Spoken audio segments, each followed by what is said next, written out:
Our cover story tonight comes from China. After shutting its borders more than a month ago, China is opening up again, but only for those who take Chinese vaccines. Beijing has come up with two sets of rules. Those who take Chinese vaccines will be given quote-unquote conveniences. Those who don't will have to fill up more forms, go through tests, and once you land in China, spend up to 3 weeks in a quarantine. Even if you have been vaccinated by a non-Chinese shot, you'll have to go through this procedure. This is China's vaccine nationalism for you. It's discrimination. Beijing will make your life easier if you take a Chinese vaccine, but if you take a foreign vaccine like Pfizer or Moderna, Covaxin or AstraZeneca, you will have a tough time going to China. And here's something we must point out. All these foreign vaccines that I've just listed have proven their efficacy, while the Chinese vaccines are unproven. So why is Beijing doing this? Why is it forcing the world to take its unproven vaccines? Tonight on Gravitas, that's what we'll discuss. Let's start from the beginning. This notice from the Chinese embassy in India is where it all started. The notice says China will facilitate travelers if they take Chinese-made vaccines. It wants to resume quote-unquote people-to-people exchanges in an orderly manner. But here is the catch. India has not approved any Chinese vaccine. So even if you want to take a Chinese-made vaccine, you will not be able to do that in India. And here's something else that you should know. Since November last year, Indians have been barred from traveling to China. Beijing cited pandemic concerns for this ban. It suspended valid visas and resident permits. Many Indians have business interests in China. Thousands of Indian students are enrolled in Chinese university. This ban was a setback to all of them. And the situation is not unique to India. China banned travelers from most countries, giving the same reasons. And now Chinese embassies have issued similar notices to 20 countries. Take the Chinese jab and enter China more easily. This list includes names like Australia, South Korea and the United States. Again, these are countries that have not approved any Chinese shot. And for good reason. Like I said, the world does not know much about Chinese vaccines. Beijing has not shared a lot of data about them. But that hasn't stopped China from injecting people with these shots. Since last year, China has administered tens of thousands of people with its vaccines.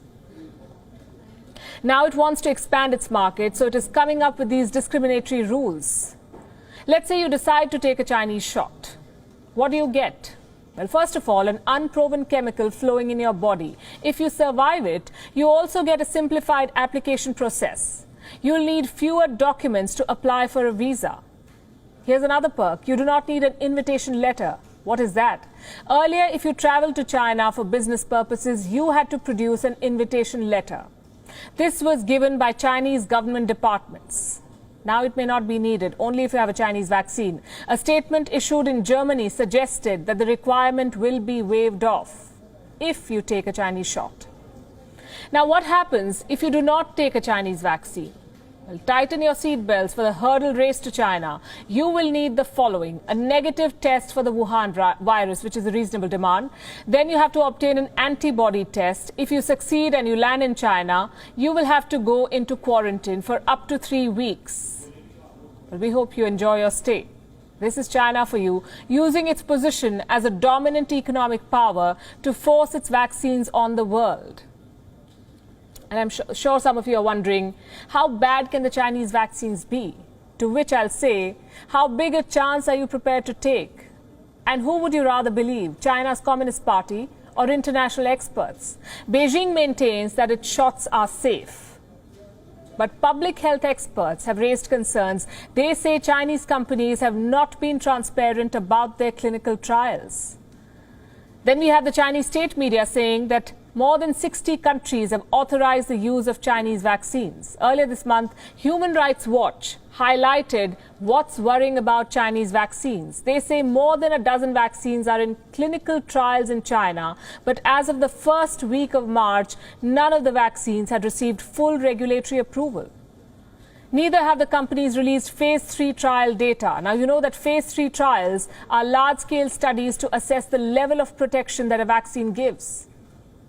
Instead of releasing data, China seems to be cracking down on those who advocate for vaccine safety. In October 2020, an outspoken critic of Chinese vaccine companies disappeared.